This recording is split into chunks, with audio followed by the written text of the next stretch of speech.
know, without Christ in my life, I found no joy or peace. I chose to believe in 2007. I went after a career and seeking after that, looking after that, all my resources into it. Nothing else mattered. Kind of left my family behind there. I chose to believe in 1972. I chose to believe in Jesus in the fall of 2001. I lived just for myself. I might have looked good to others, looked good on the outside, but my life was really full of sin. I lived a self-destructive life. You can be religious and still be lost. I began to use drugs and alcohol. There's no greater peace in the entire world than knowing that you'll be spending eternity in heaven with Christ. For 2 years, I was high every single day, no joy and peace. My family was falling apart. My life was falling apart. What people have to come to understand is, even though Christ was 100% man, he was still 100% God. That means the man hanging on that cross wasn't just another common criminal. He was the same person who created all there is.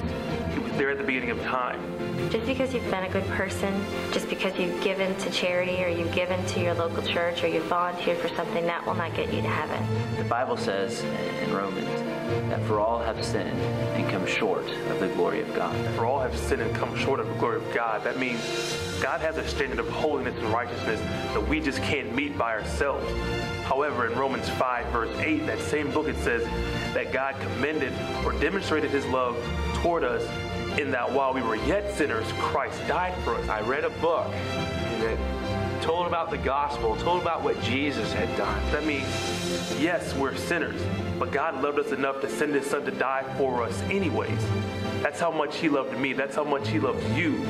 And again, in the next chapter in Romans 6:23, it says, the wages of sin is death. That's why Christ had to come and die. And at that moment, I decided that I was going to trust in him, that I was no longer going to try to be pretty good. And at that very moment, I found joy and peace. And so, when Christ died and was buried, his resurrection, it acted as a way of proving that he was exactly who he said he was. He wasn't just another good person, another good teacher. He was indeed the very Son of God.